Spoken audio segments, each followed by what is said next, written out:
Pat yourself on the back because you are right here, right now, for a reason. Welcome to the On Purpose podcast, where together we will empower ourselves and others to live lives with more passion and purpose. How you doing this morning, Jerrod? I'm good. What rainforest are you in, my friend? I'm hearing birds and all kinds of stuff down there. This is called the Amazon of Ali. Oh, nice. Oh, man. Yeah, sitting in the sunroom. Beautiful day. Weather's good? Yeah, it's probably like 75 right now. It'll get up to mid to high 80s and, the peak of the day, but not too bad. No, that's not too bad. How's Ramadan going? It's tough, man. It's tough, but I'm building that mental toughness. It's gotten a lot easier. That's for sure. But I'd be lying if I told you I didn't think about throwing in the towel just about every single day. Like for a delicious cup of coffee? Yeah. Honestly, it's more the water of just like water and like fruit. Like I crave like some sort of glucose sugar. Yeah, especially like in days that I spent time outside. We did Courtney's first market the other day. B Nails did a festival as well. So that's a plus side though. Florida's open for business, baby. Doing events. Still hard to believe where we're at in different places, but yeah, that's good. How's the adjustment going? You guys are feeling like Floridians now? Yeah. We've been really focused on some of what we're taking a financial program actually, which kind of is awesome for this episode. So really focused on ourselves right now, building our skills. So one thing that we both commented on just yesterday or this past weekend was like, all right, we need to start building our communities. We haven't really started to make many friends over here, but other than that, I mean, we're loving it. We've taken 2 trips to the beach, have hit a couple local restaurants. Have you done fish tacos yet? No fish tacos yet. All right, there's that place in Clearwater you got to go out to. That's right. What was it called again? I'll have to look it up. It was just on a TV show the other day, like Florida Best Eateries. It was on there. Dang, okay. I was just in Clearwater, actually. Oh, so good. I'll have to go check it out. That's one of Andrew's How are you favorite. doing? Oh, man, we're good. Yeah, we're good. We're just excited for some transitions that are coming up. And yeah, you got some big changes. I don't know, man. I think, isn't everything in life big? Doesn't everything always feel big? I don't know, man. I've been feeling a little small before the Florida change. That was real big so compared to. So you needed it, huh? Yeah. Yeah. No, yeah, we're excited. Life is good. I cannot complain. Gosh, I don't really have a whole lot on that. I'm excited for this interview because this is always such a touchy subject. And I saw your post a couple days ago, and I thought it was a good post, like about manifesting stuff. And then you guys started getting attacked for like being greedy and stuff. And I was like, I didn't see that. Yeah. Well, I think this is a perfect opportunity for us to talk about that.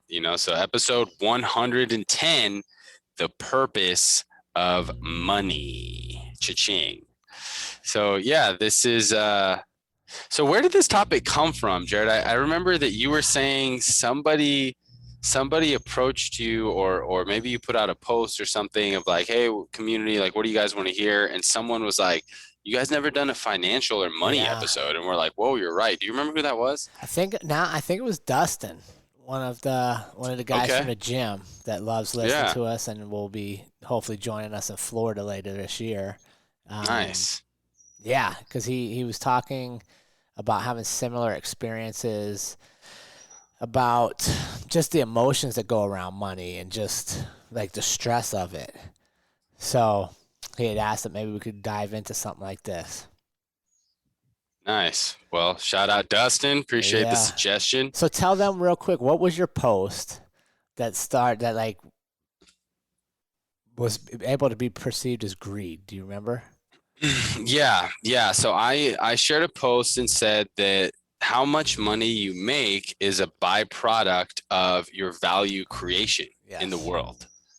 which is something that I believe, and it really made me reflect on what I've been doing with my life for the past 6 years in my business. And I think that I haven't been able to scale to this next level of financial abundance that I have because I'm not scaling the amount of value that I'm creating in the world. So like that idea really resonated with me and I shared it, but someone reached out and their first thought, even though there was nothing in the post about greed, was automatically talking about how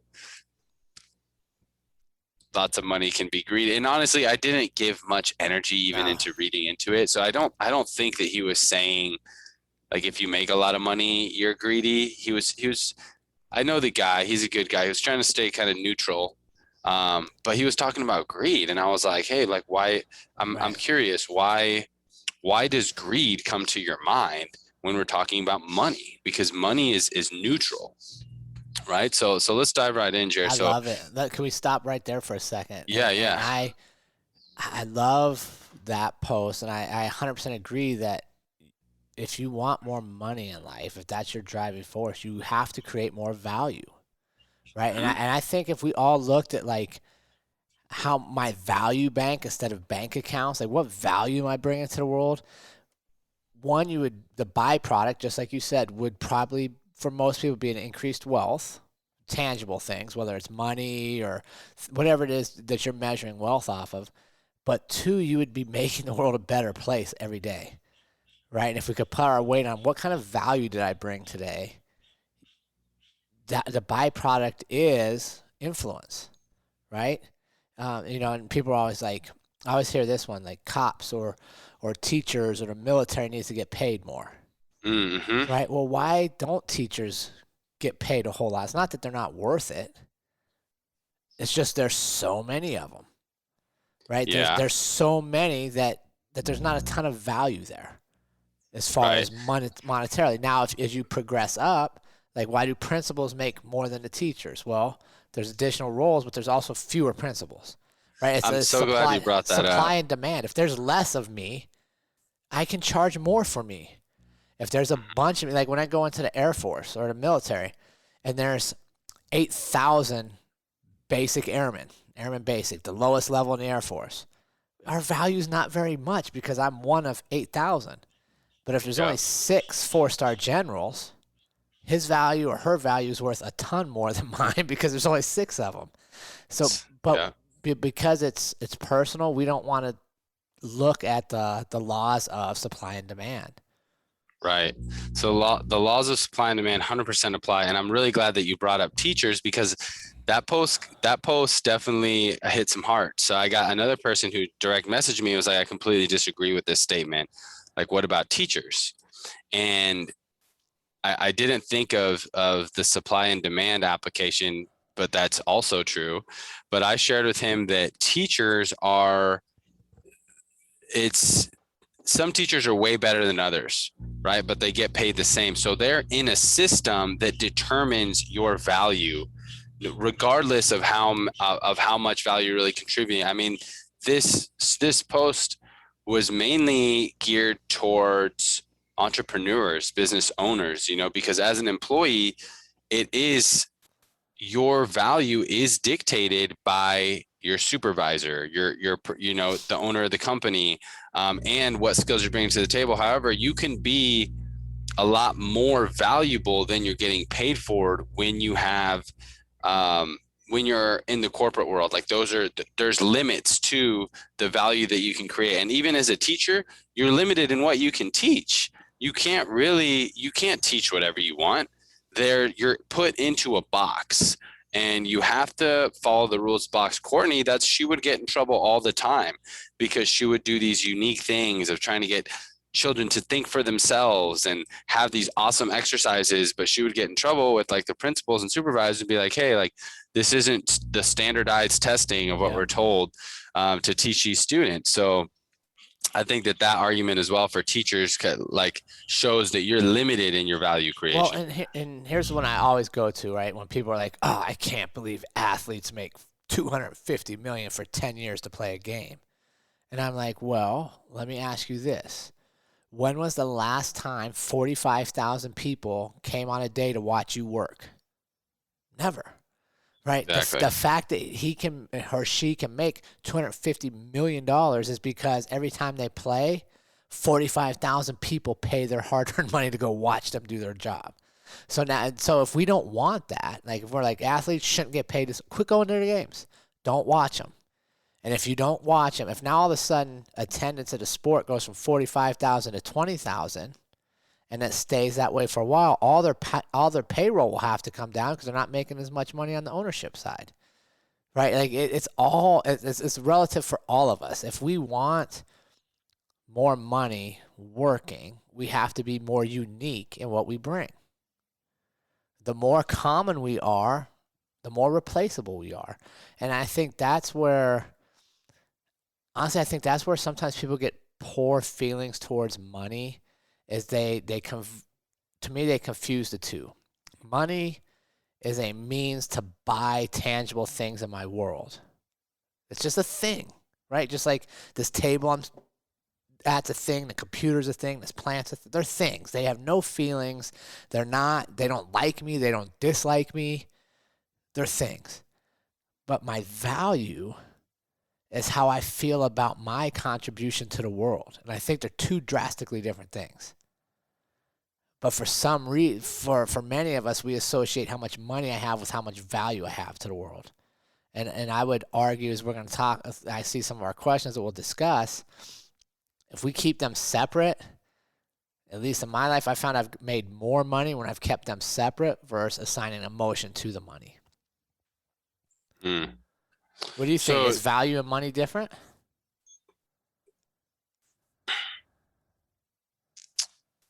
I mean, it depends. It depends on how we're defining value. So could you say that again of exactly like what you're saying value means? Well, like you just said, what was the quote you posted? So I said something along the lines of how much money you make is a byproduct of the value that you're creating in the world. Yep, for sure. So the value, what you're contributing to the world, right? So that's what I'm saying is, what I contribute to the world can increase my monetary gain if it's unique and if it's a tangible thing and it makes a drastic difference.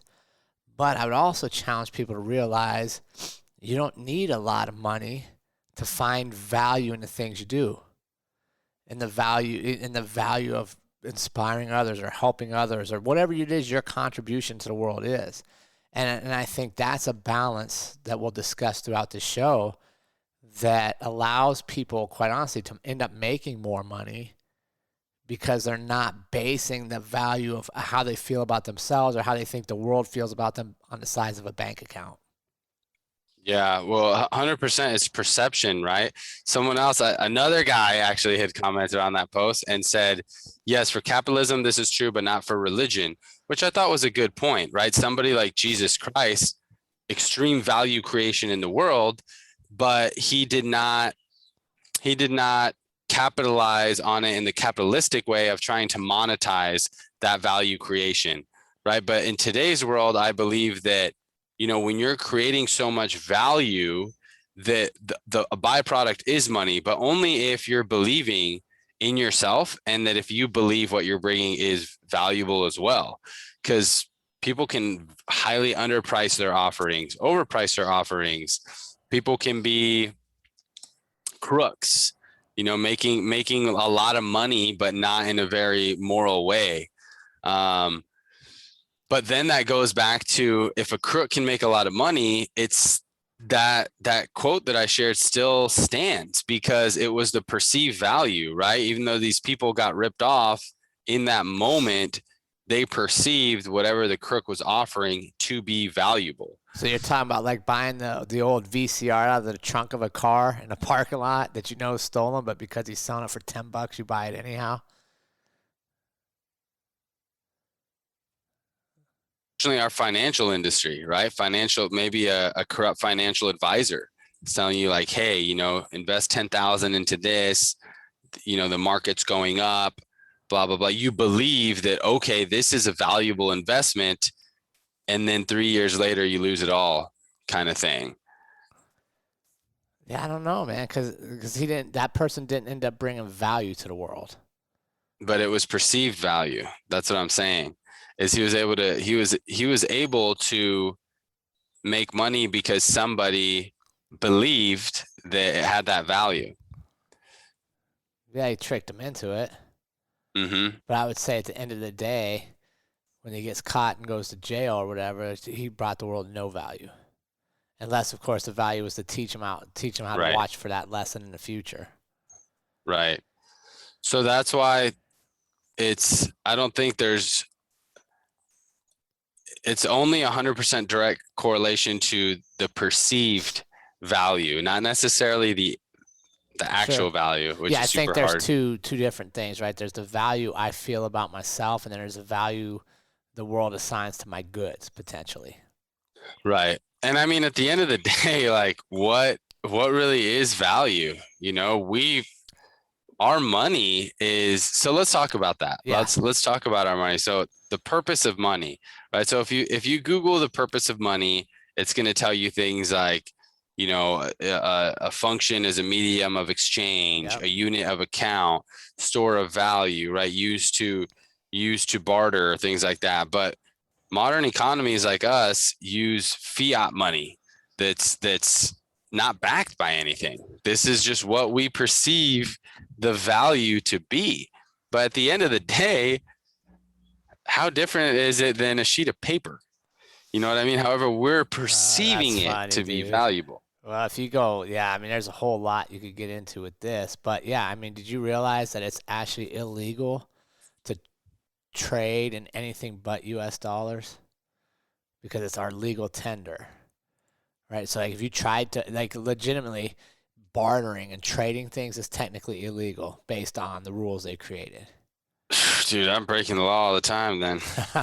But yeah, it's so fiat money is a whole nother thing, right? Basically we're trading dollars on, we're told they're worth something, even though we have no idea if they're actually worth something. Right? We literally don't know any of that.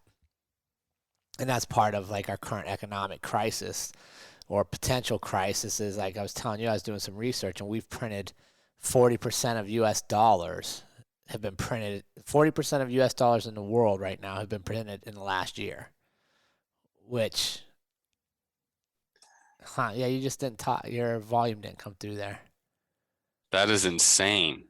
Yeah. So what is the purpose of money? It's just literally an agreed upon means to trade things. So I know what value is assigned to it, right? And you know, I know something costs $2, so I need to have 2 of these dollars, and that's how it goes back and forth.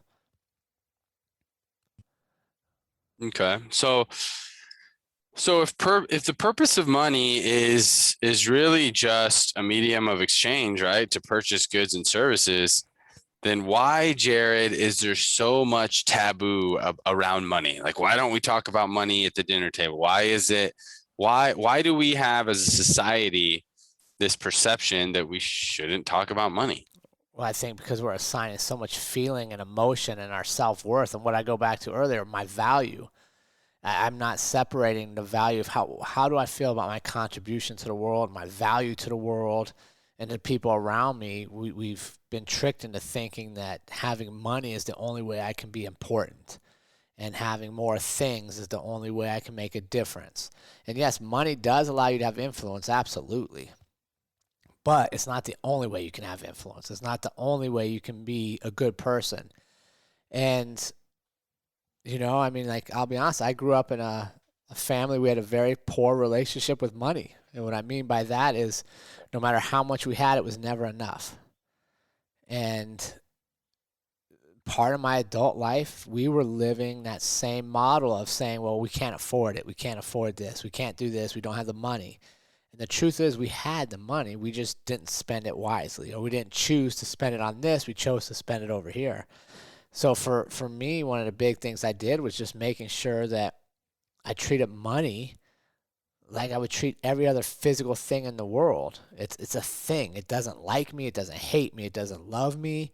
It doesn't want me to have more. It doesn't necessarily want me to have less. It's just out there, and it's kind of up to me to figure out my personal value, right? And to not share, like, Well, it goes back to like a scarcity or abundance mindset, right? And that's probably where most people get caught up. They either want so much money or they never have enough, right? You know, and in the middle, you're like, well, that's not a recipe for happiness. If I never have enough of it and I need so much more of it, well, where does happiness come in? And I think that's quite honestly why people don't talk about money and why families don't share money stories is it just leads to conflict because a lot of people just don't feel good about money because they're assigning so much feeling to it, and money has no feelings.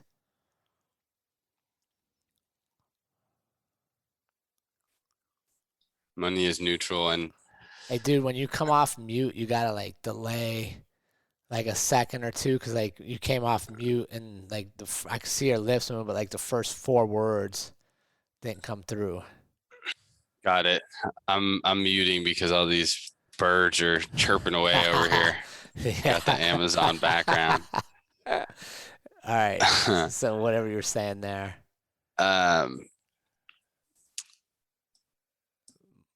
Money. Yeah, feelings. money.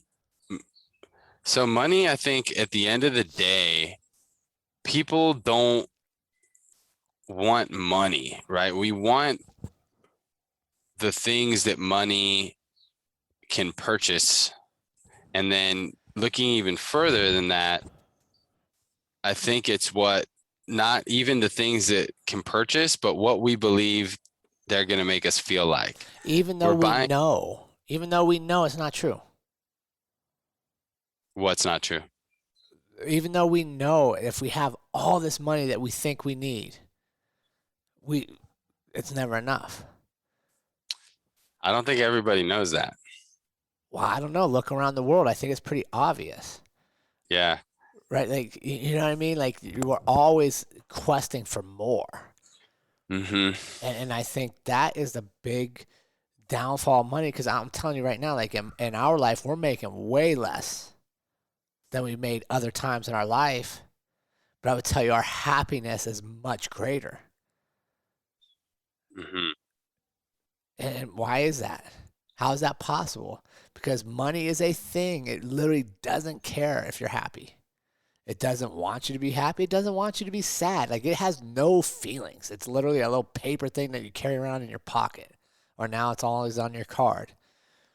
Right? And think about that. Think of how many other inanimate objects you give this much power over your life to. Yeah. Right? Like, none.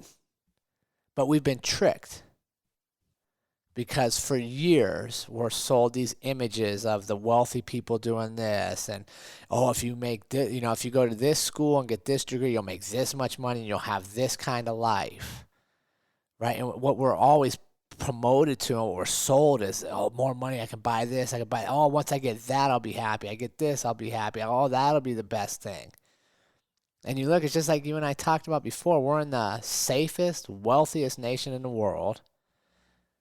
Yet we're physically unhealthy, we're obese, and for many people, they're chronically sad. Yeah. How is that possible if we have all this money, right? Because we're giving money feelings it doesn't deserve, and we're sharing, we're putting our feelings and our own happiness on an inanimate object instead of taking it back. Yeah, that's wild.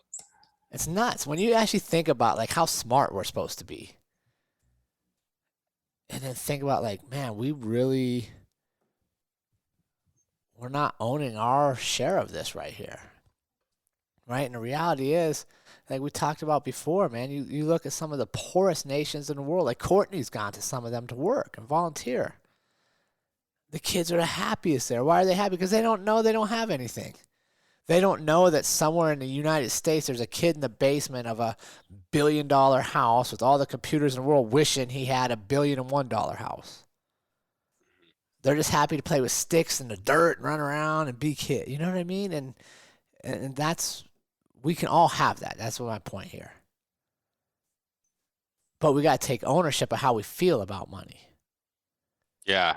And there's nothing wrong with wanting more money. In fact, I encourage people to make more money, dictate the relationship that you have with money. Like now I tell myself I love money and money loves me. Yeah. Right? I'm in a pronoid state of money. I assign the emotion to money, right? Money's neutral. So I get to assign what it is, but it starts with being grateful for what you already have. Because if you're not grateful right now, then why the hell do you think you're going to be grateful when you have a ton of money and the cars and the houses and the boats and the whatever? You have to be grateful now. That's a key foundational principle, not only to living a happy life, but living a wealthy life. Gratitude is wealth. Being ungrateful is poor. You'll feel poor. You'll feel like you have nothing when you're ungrateful. So I think that so many people don't associate gratitude to money. In Japan, there's actually a word for death by being overworked. I think it's karoshi or something like that. We'll have to look that one up. But there's a term, and I think that that's what happens. Like we get into this grind mentality. And I was guilty of it too. When I first started my business of I had my Adderall prescription. I was taking Adderall 5 days a week all the time, grinding out, wasn't nearly as strong in my gratitude practice as I am today. And just obsessed with it. I gotta make this money. I gotta make it big. Like that's what I need to have to feel worthy, to feel value. I assign so much value to it. And it wasn't until I really started getting stronger in my gratitude practice that it seemed that more abundance started to flow towards me more easily instead of trying to force it. And that's people think sometimes that oh, well, gratitude is just a cop out, like being grateful for what you have. You're just copping out to not make more. No, what gratitude does is it sends the signals to the universe that you're grateful for what you have. So you're worthy of receiving more abundance. And most of the time, grateful people, what are they going to do with that abundance? They're going to empower others. That should be the ultimate goal. Like that, the wealth pyramid is you take care of yourself, you take care of your family, and then you make an impact. You give back. Like Tony Robbins, a guy's worth probably $500 million. I think his net worth is around 500 million. To where making money isn't that exciting to him anymore. His main metric is how many people he fed. He's oh, I fed 5 million people last year. I provided shelter and clothes for this many people. That becomes your new metric when you start accumulating wealth. But if you're ungrateful and somehow are accumulating wealth while being ungrateful, that's what leads to things like suicide, like horrible lives, like Robin Williams, someone who had everything in the world, but and Tony Robbins actually shared this when I went to see him in person, was he put his happiness behind achievements. But you have to be happy now. You have to be grateful now. And then that's when you're going to feel wealthy and all of these things will flow to you more easily. Yeah, and I agree. And I think part of what you said there, the important part for our community is that because money is an inanimate object, it doesn't have feelings. But we assign it feelings. So we can assign it gratitude. I love money for the positive impact it'll let me make in the world. I love having money, spending money, giving money away, saving money. I love all the money stuff. I love knowing that money is an abundant natural resource that I'm highly qualified to make much more of in my life. Right? That's part of my morning mantra towards money. And why do I say that? Because money, as it sits, has no feelings. So the only feelings that are towards money are what I assign it. So if I assign it that I love making money because I love doing good things with money. I love making money because I love to save it and to spend it and to whatever with money.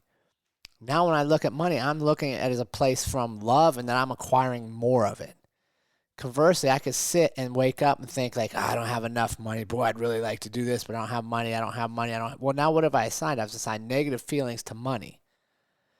And now here's where I challenge some of our parents. If I assign negative feelings from me to money, what am I raising my kids around? they can easily pick up negative feelings towards money too, which is, oh, rich people are evil, rich people ruin the world. I used to say this all the time. I don't care about money. I don't need money. Well, that was just a lie to me because I didn't have a good relationship with money. I didn't know that if I had more money, I could do more good in the world. So what I would tell myself is I don't need money. I hate money. I don't even want to talk about money. Well, that wasn't healthy either because we need money. You have to have something for most of us, right? Like that allows us to, like you said, provide for our families, security, safety, food. So I need money, but now I can choose how I feel about money. I don't have to think all rich people are evil. I have a choice. I don't have to think that because I have money, I have to buy more things. I can make money and donate money. I can make money and sponsor charities. I can make money and create events that impact people. So that's one of the things I literally write every day in my morning intentions and journaling is money. Is that I love money. I love spending money. I love saving money. I love thinking of new ways to make more money. I love knowing that money allows me to make a great impact in the world, that there's abundance of it. Yes. And that's a key word right there too, is like realizing there's abundance. Cause like you said, I heard the same things growing up as a kid, right? Like, oh, like rich people are assholes, or like money doesn't grow on trees, or like the dumbest one, which I still don't understand, is like, you can't have your cake and eat it too. Like, why the fuck would you buy a cake then? If you can't eat it, like I want to eat my cake and give slices to my friends and give slices to my family, like abundance. Yes. You know what I mean? Spread that abundance and realize that like that financial freedom, what that does is when you have abundance of wealth, that means not only can you do whatever you want, but you have the ability to say no to things you don't want to do. Yeah. If you don't want to do it, you don't need to do it. Yeah. You know, if you want to sleep in, you can sleep in. You know, if you want to take a vacation, you can take all of these things. And then you're, again, able to share that wealth, spread that wealth. But it all begins with mindset. We allow ourselves so many relationships, partnerships, stresses and worries and anxiety in the world is around money. When you just said it, we just printed 40% more. Yeah. You know, okay, so worst case scenario, you file for bankruptcy. Okay, you can't pay the rent or your mortgage, you lose your or whatever. You're gonna figure it out, just like you have figured out every other problem in your life for the history of your life. You figured it out. So why are you stressing and so worried about money? You know, when you stop worrying and focus on the abundance rather than the scarcity, when you're in that scarcity mindset, guess what? You're expanding scarcity in your life. So why not think of the abundance mindset? And I'm not saying, you know, don't come back to me, guys, be like, oh, at least had abundance mindset. I'm going to swipe my card and just buy everything I want. I'm not saying be reckless with it, but instead of saying things like, I can't afford that, ask yourself, how can I afford that? Right? But like, know that you can become abundant, but it first starts right here in your mind. You have to have that abundance mindset. And you have to pay attention, right? Like if you can't afford this thing you really want, right? Like literally like, okay, it's this much money. Okay, well, how do you get to afford it? First off, quit buying dumb shit, right? Like most people I know make plenty of money to have a good life or a life they want, but they buy dumb shit all the time. And what is that? Like that's stuff that you buy thinking it's going to provide you happiness. And then 6 months later, you don't even use what you just bought, right? And now you have bad feelings towards that. And then you're in that same point. So I think you got to get really clear, like we talked about before, last week actually. Money ties into everything else we're doing in life. It's just a means to get us to where we want to be. But if I don't know where I want to be in life, if I don't know where I'm trying to get, then it's easy for me to buy dumb shit because I think I have happiness in the moment buying this thing or that thing. But if I know, like, okay, my goal is to travel and to have no bills and to be free, well, then I use money to allow me to do that. 100%. Right? And there's so many people in my age group that I see get themselves trapped and like, oh, dude, I'd like to retire like you did. I'd like to do what you're doing. but I can't. And I'm like, well, you can't because you bought a $750,000 house, you know, in your 40s that you didn't need. You know what I mean? Like, we can do what we want. Sometimes we have to sacrifice. Sometimes we don't buy certain things. Like, we don't go out to eat near as much as we used to. Why? That's a sacrifice we like to make because it allows us to do other things with our money. But if I don't know what I'm doing or what my ultimate goal is for my life, well, then money's an easy place to get lost and to assign blame that is unrightfully put there. Because money isn't against you, but your spending Nope. habits may be. Your comparison mindset of social media and, oh, look, they have this car, they have this car, they have this house, I need this house, right? That can get against you. But money in of itself is just out there. And there's to me, it's almost like oxygen. There's an abundance of it. But if you go outside and hold your breath and tell yourself you hate oxygen, it's going to be a pretty miserable day. Because we all got to breathe. 100%. I think you really hit the target on that one, Jerrod, is clarity. You know, one mentor that I'm following right now and getting some information from talks about 3 laws of prosperity. And the first one he talks about is the law of clarity, of knowing exactly what you want. The clearer you are with your goals, the clearer you are, the clearer, more effective you're going to be in achieving them. And he had us do an exercise, and I was a vision board exercise, and I did it all wrong. And he enlightened me of like saying like, okay, so many people create what I call an inspiration board. Yeah. Right. You put all this stuff and you're like, oh, that would be kind of nice to have. That would be kind of nice to have. But you're not clear. And we want all of these things. But let's start with a few things. Like, be really clear on what you want. Like you had shared before that you put your RV on your vision board, the exact one that you wanted, the color, everything, and you manifested getting the exact same one, right? But so many of us, so the second law of prosperity that he says is the law of realism, which I struggle with a lot of time. Like my first year in Bean House, I was like, we're making $1 million this year, when I hadn't even made $500,000, not even $250,000 yet, to where I was like, dude, how do you think you're going to make $1 million when you haven't even, gotten close to that before? And still, I had continued to make these massive, massive goals. So being realistic of like not putting $1 billion freaking, $500,000 or like just millions and millions of dollars all over your vision board, put something that's the next step and be clear so it's achievable, so you can build that, build those small wins, build that confidence to get there. And then he talks about third law, which is the law of focus. And another thing that I have struggled with for several years of doing too many things at a time. All my 20s, honestly. I mean, we've been joking about how I've been saying, all right, I'm on Elite 3.0 now. I need to focus. That has been one of my biggest downfalls in achieving massive success in what I want. Because, I mean, I was doing so many things back in Fort Collins, Northern Colorado cannabis community, MMA fighter, business owner. I had my other business, Leafy, podcast, like all of these things, to where we just had a recent conversation, turned down a fight, a title fight at that I was super excited about. But again, thank you for reminding me how important focus is. So, that those 3 laws really resonated with me, that I wanted to share, because they were like, whoa.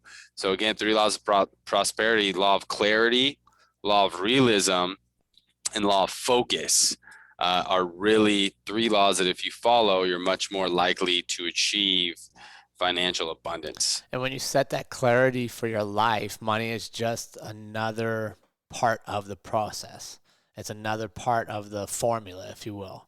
It's not any greater or any lesser than the rest of it. But if I don't know what I want, it's easy to get distracted.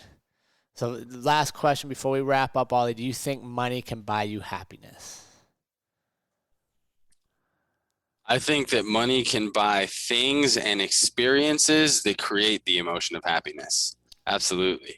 I mean, you can't just buy happiness, but guess what? You can buy an amazing trip with all of your friends and family to Costa Rica and have the happiest, most amazing things. So in a sense, yes, I do think in a sense, money can buy you experiences and things that can bring happiness to your life. But again, if you don't already have foundational belief systems, like being grateful for everything that you have, like not putting all of your happiness behind the achievement, if you can't be happy right now, then no, money won't be able to give you any additional happiness. So you said yes and no. Yes and no. Yes and no from 3.0. I love it. Yeah. How about you? What do you think? No, dude, I think it's impossible. If money bought happiness, then the gated communities that all our celebrities live in, our movie stars and our musicians and the people that make all this money would be the happiest people on earth.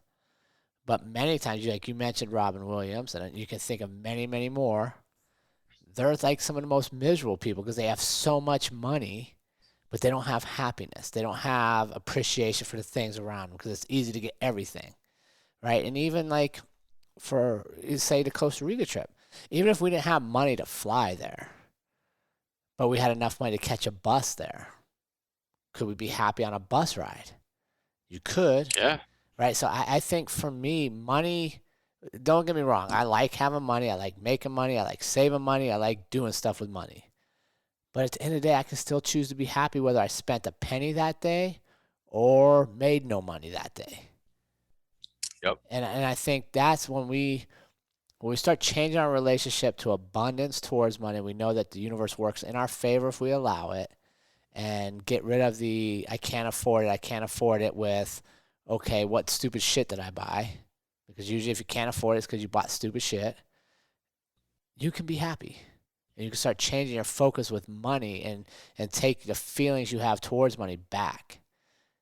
Because money's neutral just like almost everything else in the world. And what you're feeling you assign to it is what you start to believe about it. Yep. Agreed. But don't get me wrong, having money is nice. Right? Yeah, It's better than not. Yeah, 100%. Jerrod, I know that we talked about bringing back some of our purpose practice. Yeah, we got a request for that, so that was kind of cool. Yeah, we got a request. We moved away from that for a little bit just because submissions had dropped, and we wanted to see how the flow would go without those. But we've talked about returning it, and I have a nice assignment that I've done recently that I think will be really good to identify and get clear, first of all, on your current mindset around money. Cool. So that purpose practice would be to write down a few phrases and finish these phrases with the first thing that comes to mind. So don't put what you think is the right answer or what you think it should be, but the first thing that comes to mind. So the phrases are: money is, fill in the blank. Wealth is, fill in the blank. Wealthy people are, fill in the blank. The reasons I can't or may not become wealthy are, fill in the blank. My greatest worries and fears regarding money and wealth are, fill in the blank. So by answering these questions, that'll give you good insight to like, oh, wow. And sometimes we don't even realize what belief systems we're carrying around about certain things. And especially since money is something that we don't really talk about because it's taboo, this may be a surprise to many. So get that purpose practice done and get some clarity around your money mindset. And I'll be interested to hear how many people, once they reveal how they actually feel about money, realize their feelings were passed down to them by their parents or their grandparents or their significant others about how they felt with money. And they don't even realize this is how they develop their feelings. Yep, that's where they come from. For sure. Well, awesome job, Ali. I appreciate you. I love hearing the rainforest in the background. Remember, On Purpose community, you can join us deeper on the Patreon platform, help support us, help us continue to spread the message of purposeful living around the world. And for those of you taking time to email us and message us on social media, we greatly appreciate it, and we are humbled to be able to serve you each and every week. And remember, team, life is far too short to live any other way than on purpose. We will see you all again next week.